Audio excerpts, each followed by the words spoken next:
Olá, gente! Eu sou a professora Cristiane e tô aqui para passar para vocês hoje a classificação geral dos animais que está na apostila de segundo bimestre de vocês. Tudo bem? Vamos lá? Hoje a gente vai falar sobre classificação geral dos animais, na apostila do segundo bimestre de vocês, unidade 24, a partir da página 2. A gente inicia o conteúdo de animais falando sobre como esses animais são classificados, porque antes da gente falar sobre cada um dos filos, a gente precisa compreender como esses animais são classificados dentro desses filos. Então, eles são classificados dentro de dois sub-reinos. Tá? A zoologia, que é o ramo da biologia que estuda os animais, divide o reino animal em dois sub-reinos, né? O reino de parazoários, que não possuem tecidos verdadeiros, como os poríferos, né? Os únicos representantes desse sub-reino, e todos os outros pertencem ao segundo sub-reino de eumetazoários, que apresentam tecidos verdadeiros. Essa classificação em reinos, no reino, sub-reinos, no filo, nas classes, essa classificação, portanto, ela é feita conforme alguns critérios, como a gente vai ver aqui. O primeiro critério de classificação dos animais é a simetria do corpo. E essa simetria, então, é a divisão do corpo. Pode ser radial ou bilateral. Radial, se a gente pegar aquele animal e cortar em várias partes, todas as partes vão ser iguais. Como se fosse numa pizza, todos os pedacinhos vão ser iguais. E bilateral, se ela tiver apenas dois planos iguais. Se a gente conseguir dividir apenas em lado direito e esquerdo. E aí o lado direito vai ser compatível com o lado esquerdo. Segundo critério de classificação são os planos de corte, tá? Primeiro é o sagital, onde a gente consegue separar lado direito e esquerdo.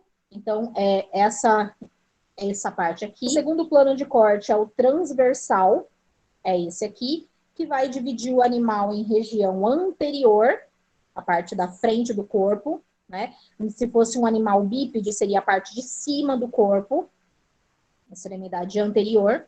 E a extremidade posterior, se fosse um animal bípede, seria a parte inferior. O plano de corte frontal, que vai dividir o animal em região dorsal, esse plano de corte aqui.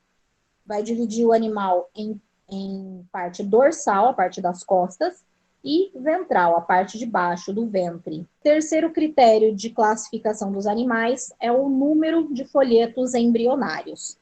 O que são folhetos embrionários? A começar, quando se junta óvulo e espermatozoide, se forma um zigoto. Depois do zigoto, o embriãozinho, antes de formar os órgãos que aquele animal vai ter definitivamente, ele forma como se fossem tecidos temporários, que depois vai se desenvolver nos órgãos. Esses folhetos embrionários são 3 no total: endoderma, ectoderma e mesoderma. Na verdade, na ordem, né? Endoderma, dentro, esse aqui, amarelinho. Mesoderma, meso de meio, é esse aqui, laranjinha. E ectoderma, ecto de fora, de superfície, é esse vermelhinho aqui, tá?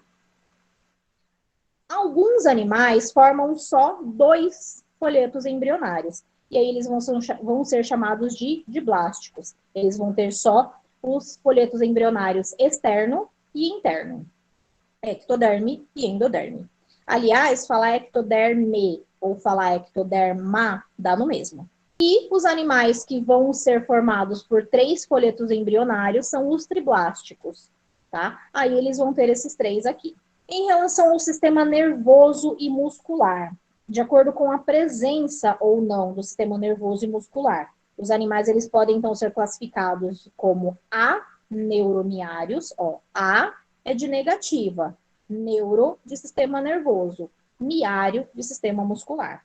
Então, esses animais, eles não possuem tecido nervoso e muscular, como é o caso dos poríferos, tá? As esponjas do mar, por exemplo. E os neuroniários, aí, eles têm tecido nervoso e muscular, como todos os outros demais filos a partir dos quinidários, tá? Só os poríferos que não vão ter tecido nervoso nem muscular. A origem da boca e destino do blastóporo. Quando se forma aquele zigoto que se desenvolve naquele embriãozinho, na fase de gástrula, ele vai produzir uma estrutura temporária, né? Uma boca primitiva, que é chamada de blastóporo. Esse blastóporo, que é como se fosse uma boca primitiva, ela pode se desenvolver na boca de fato, que o animal vai ter definitivamente, ou no ânus, tá? Se essa boca se desenvolver e originar a boca definitiva daquele animal, ele vai ser considerado protostômio. E se aquele blastóporo, aquela boca primitiva, se desenvolver no ânus definitivo do animal, ele vai ser chamado de deuterostômio. Os protostômios vão ser os quinidários, como a anemona do mar, plateumintos, como a tênia, é um verme, nemateumintos, como a lombriga, outro tipo de verme, anelídeos, como a minhoca, moluscos, como a lula, e artrópodes, como, por exemplo, os insetos. E os deuterostômios, como exemplo dos animais equinodermos, que são as estrelas do mar, e todos os cordados, aí entram os vertebrados, peixes, anfíbios, répteis, aves e mamíferos. A gente falou lá atrás aqui sobre a presença do sistema nervoso e muscular, né? Mas a posição desse cordão nervoso, que vai dar origem ao sistema nervoso, também é importante e é um critério de classificação. Esse cordão nervoso, ele pode passar no lado ventral do corpo do animal, por isso que é importante a gente ter aquele plano de corte para saber qual é o lado ventral, né? Se esse cordão nervoso passar no lado ventral, ou seja, abaixo do tubo digestório, então ele vai ser considerado hiponeuro, tá? Agora, se esse cordão nervoso passar na parte dorsal do animal, então para cima do tubo digestório, ele vai ser considerado epineuro. Então, hipo, baixo, tá? Abaixo. Cordão nervoso para baixo do tubo digestivo. Epi, em cima. O cordão nervoso acima do tubo digestivo. Aí, exemplos de hiponeuros. Os plateumintos, que são os vermes, os nematóides também são vermes, anelídeos, moluscos e artrópodes. E os epineuros, equinodermos e cordados também. Aí agora falando sobre a presença ou não do celoma. O que é o celoma? É uma cavidade que se forma no interior do corpo, que é revestido pela mesoderme. Lembra aquele segundo tipo de folheto embrionário? De acordo com a presença ou não desse celoma, os animais são classificados em acelomados, esse A está entrando como negativa também. Eles podem ser classificados como pseudocelomados ou celomados, também chamados de eucelomados, que tem o celoma verdadeiro. Então, os acelomados, esse A entrando como negativa, são os animais que não têm celoma, não têm revestimento do corpo por celoma. Então, eles vão ser animais achatados, assim como os plateumintos, tá? Que são os vermes achatados. Os pseudocelomados, eles têm, olha, pseudoceloma, né? Ele tem o corpo com uma cavidade, mas essa cavidade não é revestida pelo celoma, tem uma outra substância preenchendo o corpo deles. Então, eles já são animais cilíndricos, são os nemateumintos, por exemplo. Eles possuem o corpo cilíndrico, mas aquele preenchimento interno não é revestido por um celoma, tá? E os celomados, aí sim, eles possuem o corpo preenchido por esse celoma verdadeiro, tá? Todos os outros, a partir dos anelídeos, né? As minhocas também são cilíndricas e elas sim são celomadas, elas possuem o corpo revestido por esse celoma. Agora, esse celoma, ele tem uma origem, tá? E essa origem do celoma também é uma classificação, um critério de classificação. Então, a origem do celoma, ele pode surgir de duas formas. Nos animais protostômios, que são aqueles que o blastóporo, lembra aquela boca primitiva da origem primeiramente à boca definitiva do animal. Nesses animais, a mesoderme, que era aquele folheto embrionário mediano, ela originava-se por meio de células do blastóporo, por meio de células que vão originar também a boca. E uma divisão ocorre no seu interior, formando o celoma. Então, eles vão ser chamados de esquizocelomados. Então, esse celoma dos esquizocelomados, o celoma se origina de células próximas ao blastóporo, próximas à boca primitiva, como acontece em moluscos, anelídeos e artrópodes, aqui está escrito errado. Já nos animais que são deuterostômios, aqueles cujo blastóporo vai dar origem ao ânus, formam-se evaginações e ali se destacam o crescimento da endoderme e ectoderme, os outros dois folhetos embrionários. Endoderme, aquele interno, e ectoderme, aquele externo. Tá? E aí formando a mesoderme com o celoma no seu interior. Então, nos animais enterocelomados, o celoma vai se originar de células que se formam por evaginações do intestino primitivo, tá? O que vai se desenvolver depois no intestino.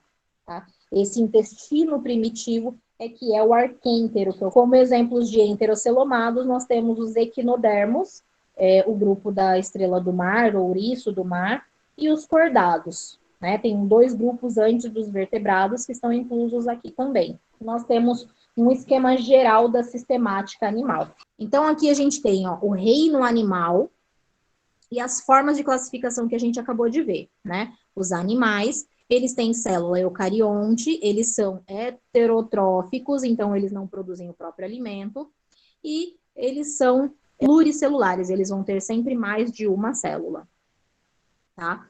Ele vai ter, esse animal, conforme ele for se formando, ele vai ter uma blástula, vai se formar aquele embrião a partir de uma gástrula, e vai se formar os folhetos embrionários, aqueles também são chamados de folhetos germinativos, e são aqueles três que eu já tinha citado, o endoderma, o mesoderma e o ectoderma. Se ele não tiver esses três folhetos germinativos, ele já vem para cá, ó, como os poríferos. Se ele formar só 2 dos 3 folhetos embrionários, ele vai ser os quinidários.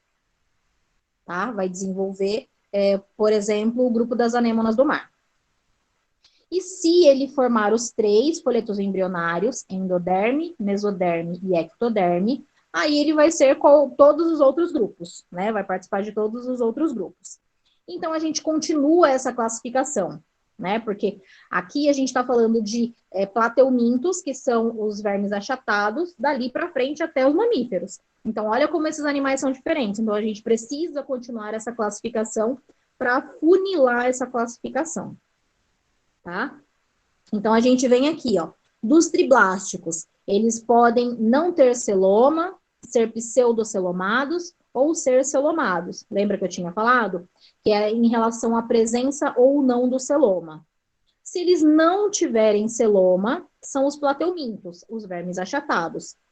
Se eles tiverem o celoma que não é, se eles tiverem um preenchimento interno que não é revestido pelo celoma, eles são os nemateumintos, os vermes cilíndricos como a lombriga.